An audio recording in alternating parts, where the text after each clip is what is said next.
was going to start this video with me singing like "Why Do You Write Like You're Running Out of Time" from Hamilton, but then I tried that and I sounded terrible.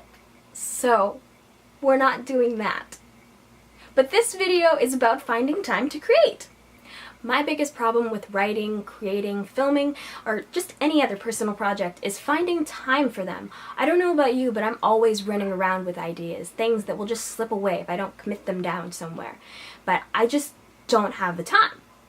But is that really true? If I mapped out my entire day, would I find that there's no time to create anything? No, of course not. There's time in every day, even if it's just 5 minutes. I'd like to share some tips with you that I've found have helped me find more time in my day to create things. Making time for art is important to me for several reasons. Creating things is how I process my world. It's how I work through problems and frustrations. And especially lately, when my health has been limiting my options so much, a day when I create something versus a day when I don't can literally be the difference between a good day and a bad day if I literally cannot do anything else. My first and best tip is to take creative coffee breaks. Honestly, just a minute or two to sketch or brainstorm or note take really adds up.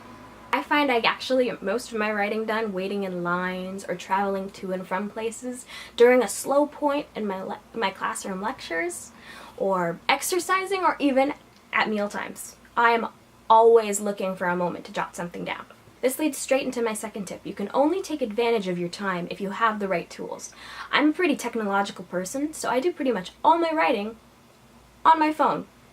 I have this app called Ulysses, and I can write on my phone or my tablet or my computer, and it syncs between all of them, so I don't ever have to worry about losing anything. I'm actually using it right now. Ulysses is a Mac and iPhone, iPad only app, so it might not be available for everyone, but before I used Ulysses, I used Simplenote, which is pretty much the same thing, except it's free. They have apps for phones and your computer and a web-based app, and you can use it anywhere you want. The only problem I found with Simplenote is that it was a little harder for me to organize my writing. I could write long things in it, but finding them later was a little difficult if I didn't use the tagging system correctly. Ulysses is built for more long-term projects, so that's what I use for long-term projects. But I still use Simplenote for quick notes and many other things. It's still incredibly useful to me. Not everyone writes. Some creative pursuits can't be as easily made on a phone. So how do you find time for those? Tip 2 still fits, it's just a little more cumbersome. Soon I'm going to be making more of an effort to be carrying my camera around with me more places. I really want to expand my videos more visually instead of just, the typical bedroom vlog format. But I can't do that if I don't take my camera out. I've always been a little wary of taking my camera places, especially since I invested in a higher quality DSLR, because it could get stolen. But what's the use of having a nice camera if I don't use it? Especially now that I'm in design classes. It cannot help me with my schoolwork if I don't use it for school. Making time for creativity often means making time for yourself, and that's my third tip.